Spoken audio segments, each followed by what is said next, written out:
Vous informer, c'est notre devoir et Shalom Radio et Télévision met à votre disposition 15 tranches informatives à Radio-Télévision, 6 éditions du journal à la télévision, soit à 6 heures, 9 heures, 12 heures, 15 heures, 20 heures et 23 heures, avec un bulletin d'information à 17 heures. Et à la radio, votre magazine informatif Le Grand Genre pour 4 diffusions par jour, soit à 7 heures, 12 heures,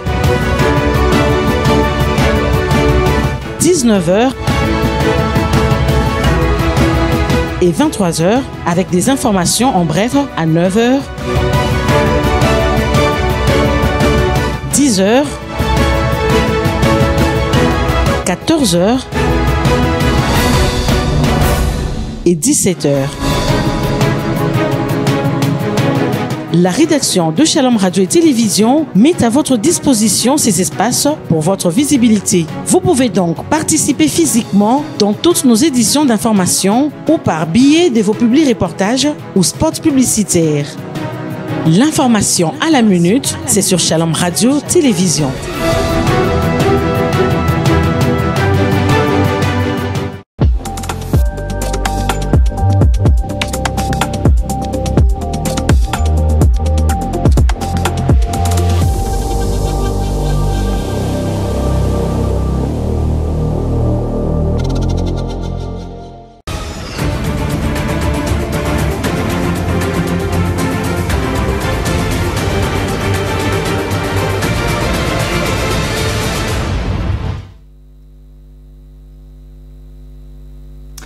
Il est 20h, madame, monsieur, bonsoir et bienvenue à l'actualité de ce soir sous les antennes de Shalom Télévision. Ravi de vous savoir nombreux à nous suivre de presque partout. Voici le sommaire de votre 20h. En prélude de la création d'un avenir professionnel solide en RDC, le chef de l'État, Félix-Antoine Tshisekedi Tshilombo, a présidé la cérémonie d'ouverture de travaux de la matinée de l'emploi ce mercredi 3 avril 2023. Vous aurez à suivre tous les détails dans votre journal parlé. Et quelles que soient les raisons, on ne peut pas soutenir les Congolais qui prennent les armes, a dit donc Patrick Mouyaya, ministre de la Communication et Médias, porte-parole du gouvernement, réagissant ainsi aux propos du cardinal Fridolin Ambongo lors de la messe pascale. Et puis, dans le cadre de l'opération de désarmement de la prison centrale de Makala à Kinshasa, la République démocratique du Congo, les procureurs généraux près la Cour de cassation, Firmin Vondé, a procédé à la libération de certains détenus. Mais aussi le coordonnateur national du mécanisme de suivi était dans une séance de travail avec l'envoyé spécial de de l'ONU ce mercredi 3 avril 2024. La question sécuritaire était le centre d'intérêt de leur échange.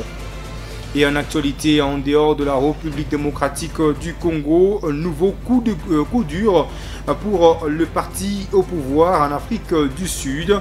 Le président du Parlement et figure majeure de l'ANC, Mozivine Mapassi, a donc décidé de démissionner après les accusations portées contre lui de la corruption.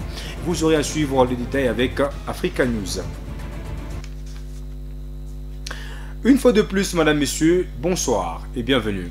Débutons ce journal par cette information. Le chef de l'État, Félix-Antoine Tshisekedi Tshilombo, a présidé ce mercredi 3 avril 2024 la cérémonie d'ouverture de travaux de la matinée de l'emploi organisée par l'Office national de l'emploi, ONEM en sigle, pour la création d'un avenir professionnel et solide.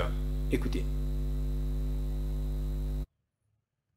chiffres sont éloquents sur la question de l'emploi en République démocratique du Congo. 254 216 personnes, dont 172 867 hommes et 81 349 femmes ont été enregistrées comme demandeurs d'emploi de 2019 à 2023, selon un rapport quinquennal des statistiques du travail publié par l'ONEM. Pour renverser ces tendances et s'inscrire dans la vision du chef de l'État, celle de créer plus de 6,4 millions d'emplois à l'horizon 2028, l'Office national de l'emploi, sous les auspices du ministère de l'Emploi, Travail et Prévoyance sociale, a organisé ce mercredi 3 avril 2024 au Fleuve Congo Hôtel une matinée de l'emploi.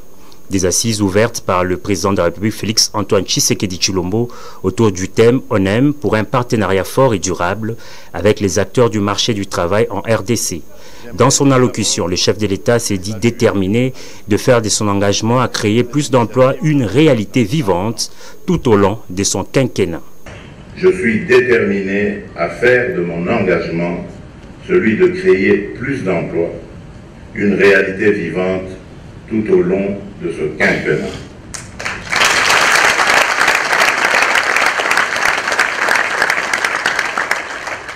Et pour ce faire, je compte sur l'implication et l'adhésion de toutes les parties prenantes pour relever ce grand défi. L'intérêt particulier que j'accorde à cette question justifie à lui seul ma présence en ces lieux à l'occasion de cette matinée de l'emploi.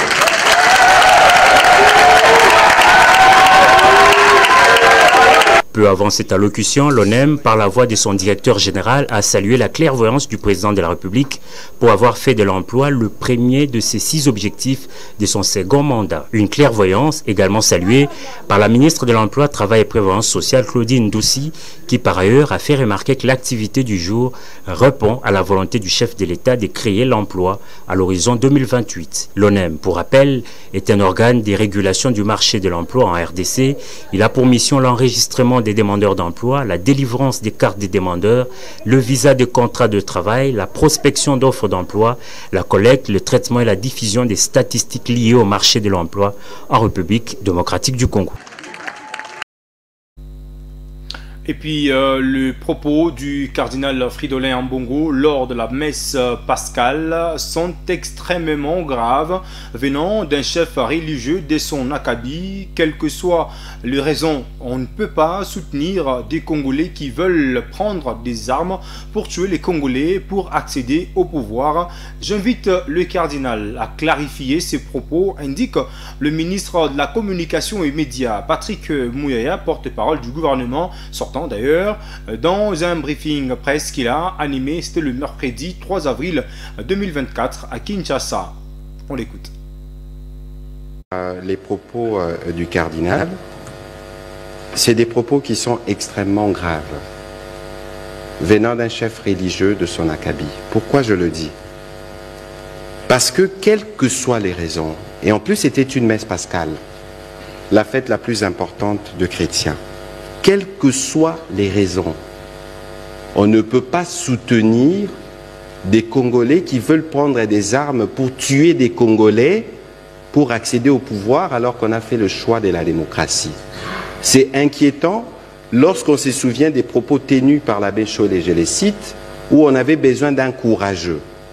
Est-ce que les fameux courageux a été trouvé par l'Église catholique, entre guillemets, parce qu'il ne faut pas faire d'amalgame, et pour qui on a besoin de légitimer, parce que les mots du cardinal, j'espère qu'il fera une clarification, peuvent être perçus comme un encouragement, comme un soutien moral à ceux qui choisissent de prendre les armes pour penser conquérir le pouvoir, alors que nous sommes dans un cycle depuis 2 ans qui veut que nous puissions sortir de cela. Notre ami Liévin parlait d'adhésion massive. Je ne sais pas quel est le contenu qu'il donne dans massif lorsque vous voyez 3-4 individus, parce que nous savons tous qu'il y avait à un moment le RCD. Nous avions vu toutes les têtes couronnées du RCD. Où est-ce qu'ils sont aujourd'hui? Du CNDP. Là, ce n'est pas une rébellion, c'est une agression qui est établie d'un pays étranger. Que des compatriotes pensent qu'il faut se mettre sur celui qui tue d'autres Congolais, sous prétexte que ça ne va pas dans le pays, il y a un véritable problème. Pourquoi on fait des élections? J'ai aussi entendu toujours le cardinal, dire qu'on a un budget d'à peine 3 milliards. Je suis désolé, mais qui est-ce qui prépare les notes? Nous avons atteint des records. Aujourd'hui, on parle de 16 milliards de budget. Regardez les contextes dans lesquels nous sommes. L'immense travail qui est fait dans les secteurs de la santé et de l'éducation. D'ailleurs, l'Église catholique est partenaire dans l'éducation. Alors, il ne faudrait pas... Et de la santé. Alors, il ne faudrait pas donner l'impression que les Congos avaient tout il y a 15-20 ans. Maintenant, il n'y en a pas. Et cette manière de parler du gâteau, c'est quoi le message que le cardinal veut planter dans l'imaginaire collectif? Donc, devons-nous tous regarder l'accès aux responsabilités comme un gâteau et que nous tous, nous devons avoir droit au chapitre? Je pense qu'il faut qu'on fasse très attention à des mots lorsque nous les utilisons dans le contexte qui est les nôtres. Patrick Mouyaya, ministre de la Communication et Médias du gouvernement sortant, Samuel Kondé. L'envoyé spécial de l'ONU était en séance de travail ce mercredi 3 avril 2024 avec le coordonnateur national du mécanisme de suivi la situation sécuritaire dans la partie est de la République démocratique du Congo était au centre de leurs échanges. Suivez ce reportage.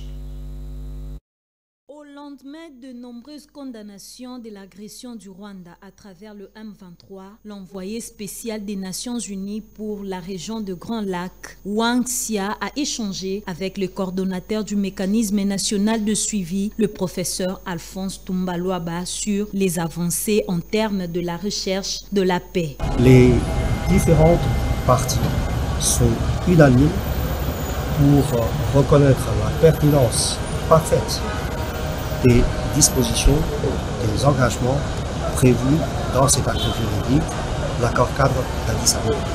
Pour les numéros 1 du mécanisme national de suivi de l'accord cadre, la RDC, respectueuse de ses engagements depuis la signature de l'accord cadre, est trahie par certains pays signataires de cet accord. Oui, parce que je crois qu'ils ont contribué aussi à faire avancer la position de la communauté internationale, parce que vous savez que régulièrement, l'envoyé spécial pour la région de Grand Lac fait aussi rapport au Conseil de sécurité sur la réalité régionale et sur la mise en œuvre de l'accord cadre en RDC et par les États de la région. Les deux personnalités s'engagent à multiplier des rencontres jusqu'au retour définitif de la paix à l'est de la RDC. En séjour à Genève, en Suisse, plus précisément, Fabrice Puela, ministre des Droits humains, a expliqué la situation du droit de l'homme au Conseil des droits de l'homme des Nations Unies. Il s'est étendu longuement sur le bien fondé de la levée du moratoire de la peine de mort. C'était ce mercredi 3 avril 2024. Je vous propose de suivre ce reportage.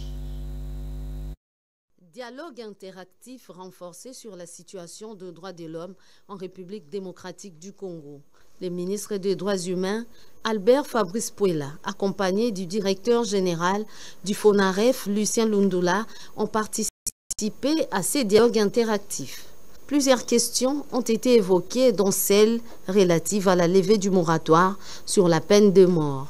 Le ministre des Droits humains a justifié ce choix comme étant une réponse aux cris des Congolais face à la guerre dans la partie est du pays.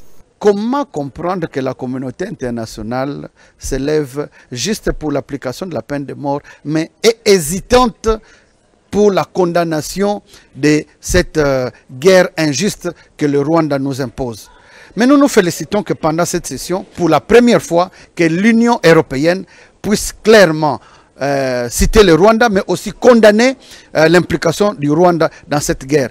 L'Union européenne a été également suivie par les États-Unis et nous espérons qu'ils ne vont pas s'arrêter à de simples condamnations, mais que des sanctions seront prises. La traîtrise qui caractérise certains officiers de l'armée, la duplicité et autres, entraînant des pertes en vies humaines, tout en évoquant le fait que la RDC était sensible aux préoccupations des uns et des autres sur la question notamment au caractère sacré de la vie humaine Il a été indiqué que l'accent et les synergies devaient être mis sur la fin de la guerre.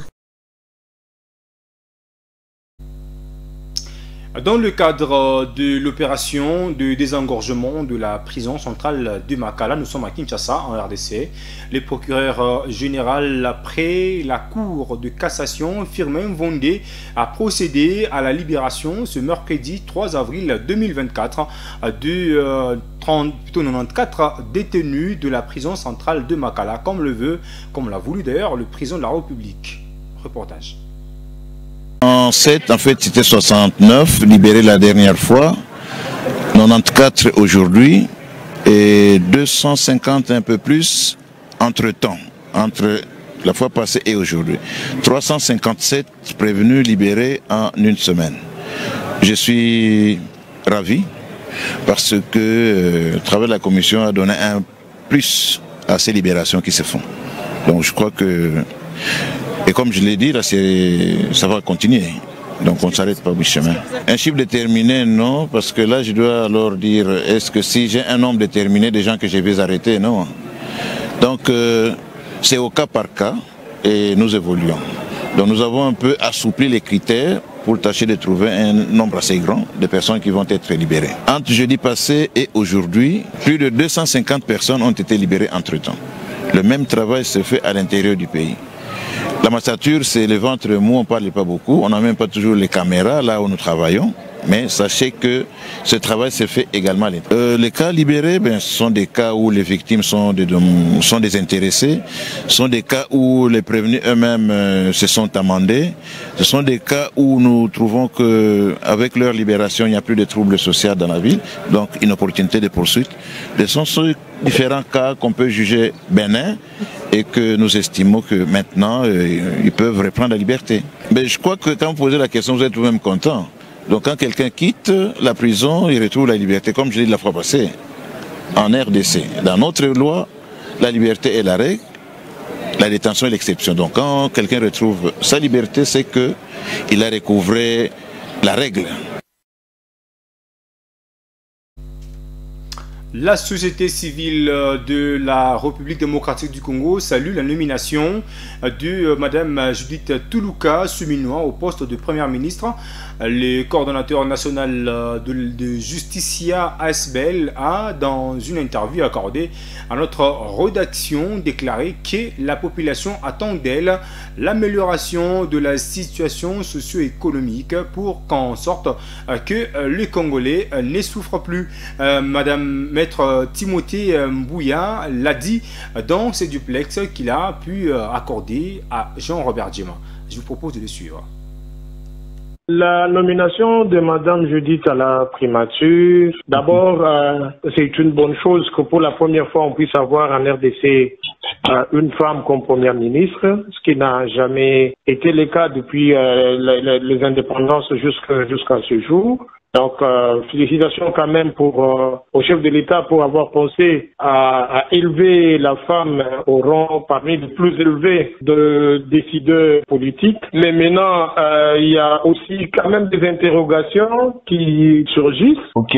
Est-ce que Madame Judith a toutes les compétences requises pour remplir la mission pour laquelle elle a été mise là-bas? Nous avons entendu qu'elle a parlé de loyauté envers les chefs de l'État, ce qui n'est pas une mauvaise chose.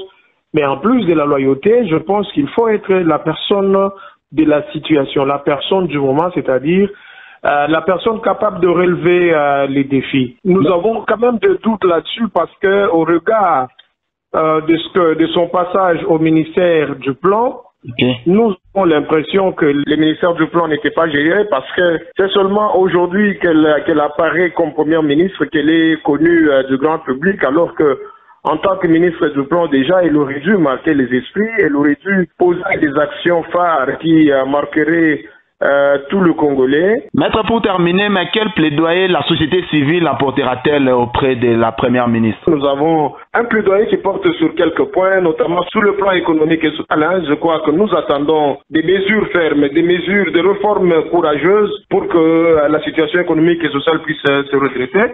Mais vous savez aussi que la plus grande priorité, c'est la situation à l'Est. On a besoin quand même de voir que le gouvernement se préoccupe de nos militaires, que le gouvernement se préoccupe de l'amélioration de leurs conditions de travail, que le gouvernement se préoccupe notamment de l'achat des armes pour faire face à l'incursion à l'est du pays. Et puis la ministre du portefeuille, Aldel Kaïnda, a demandé aux responsables de services publics d'apporter leur soutien à Judith Suminwa, première ministre de la République démocratique du Congo. C'était au cours d'une séance de travail qu'elle a eue ce mercredi 3 avril 2024 avec ce dernier. Reportage.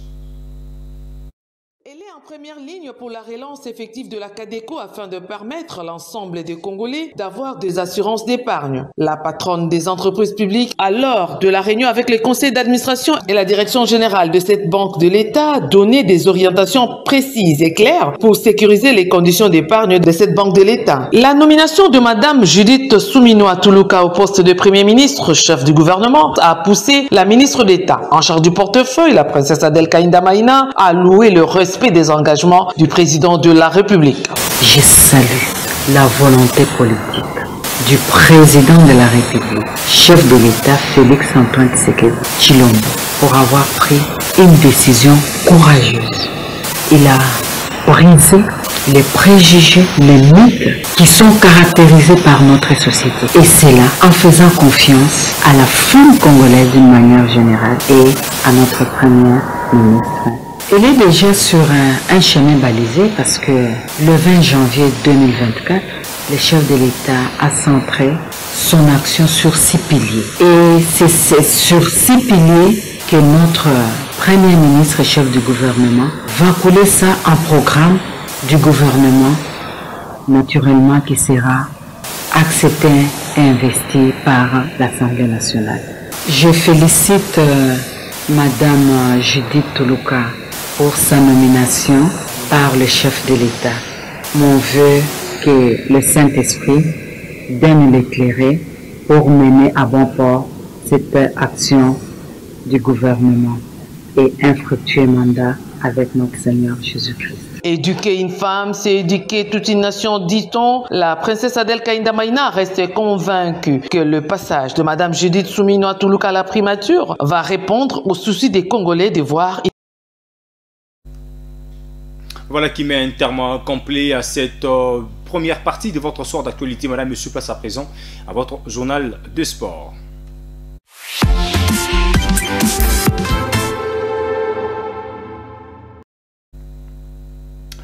Retenez tout simplement que la 15e édition du championnat national de football féminin se jouera avec un nouveau format. Ce sera un championnat régulier en 2 phases.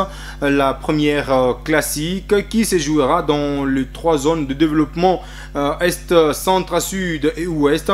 Et puis la deuxième phase sera formée de playoffs. 31 clubs disputeront la phase classique, 10 en zone Est, 11 en zone Centre-Sud, avec le club tenant du titre de la 14e édition, avec 8 équipes réparties en 2 sous-groupes de 4 dans une même ville sur 2 terrains. Les équipes vont se croiser en aller, tout comme au match retour.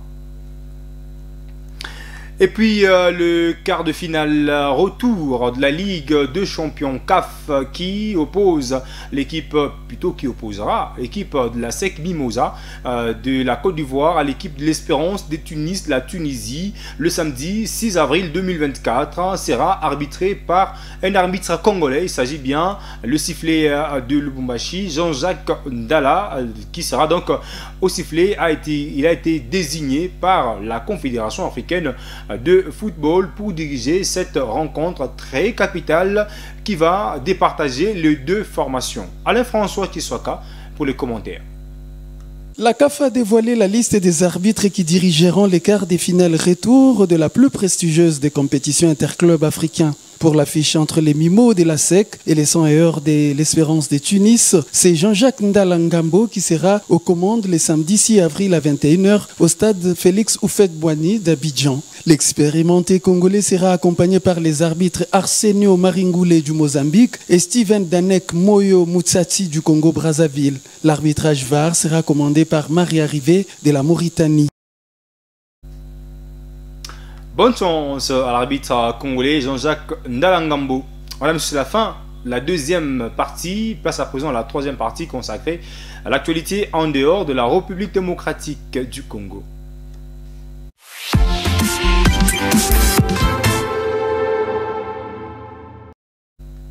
On commence par l'Afrique du Sud. Nouveau coup dur pour le parti au pouvoir en Afrique du Sud. Le président, plutôt la présidente du Parlement, de la grande figure majeure de l'ANC, Dosine Mapassi, visée par les accusations de corruption, a démissionné mercredi 3 avril 2024, à moins de deux mois seulement des élections législatives cruciales dans le pays. Nous sommes plus précisément en Afrique du Sud. Africa News nous en dit plus. La présidente du Parlement sud-africain a quitté ses fonctions. Nosifiwe Mapisa Nkakula est visée par des accusations de corruption. Mercredi, son parti, l'ANC, a annoncé avoir reçu officiellement sa démission. La justice avait rejeté mardi un recours en urgence de la présidente du Parlement, ouvrant ainsi la voie à une possible arrestation de cette figure du parti au pouvoir. L'Afrique du Sud est à 2 mois d'élections législatives cruciales.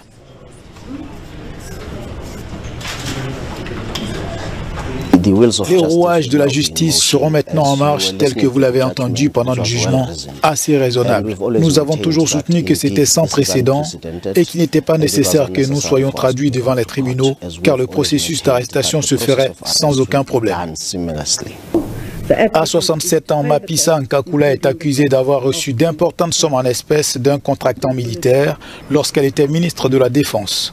Et elle aurait perçu en 2019 plus de 15 000 $ et une perruque lors d'une réunion. Les Sud-Africains iront aux urnes le 29 mai prochain pour renouveler le Parlement censé désigner le prochain président, au moment où l'ANC est en ballottage défavorable et risque de perdre sa majorité, et ce serait historique. Et puis des représentants de la Ligue arabe se sont réunis en urgence au Caire, plus précisément en Égypte, mercredi, pour discuter de la guerre à Gaza et de la crise humanitaire qui sévit dans la région. Africa News, une fois de plus. Des représentants de la Ligue arabe se sont réunis en urgence en Égypte mercredi pour discuter de la guerre à Gaza et de la crise humanitaire dans la région. Cette séance survient après que des frappes aériennes israéliennes ont tué au moins 7 travailleurs humanitaires à Gaza lundi, forçant la suspension des livraisons de nourriture. Cet événement a suscité la réaction de nombreux pays qui pensaient que cette occupation était civilisée, alors qu'en réalité elle ne l'est en aucun cas. Ces pays ont été confrontés à des preuves accablantes et à la manière aléatoire, impitoyable et inhumaine dont Israël mène ses opérations contre les civils dans la bande de Gaza. Pour le secrétaire général adjoint de la Ligue arabe, la mort de ces travailleurs humanitaires n'était pas une erreur, contrairement aux allégations d'Israël. Israël prétend que c'était une erreur, mais c'est un schéma répété. Environ 200 travailleurs humanitaires ont été tués depuis le début de la guerre, dont 176 des Nations Unies. Parmi les victimes des frappes se trouvaient 3 Britanniques, des Polonais et des Australiens, ainsi qu'un binational canado-américain, tous provenant de pays soutenant l'offensive israélienne à Gaza depuis près de 6 mois, et plusieurs d'entre eux ont condamné les assassinats.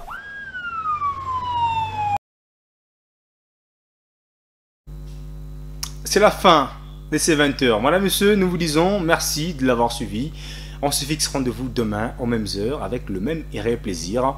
Restez en compagnie de Shalom Télévision pour la meilleure de programmation sur la province et sur la ville. Au revoir et à très bientôt.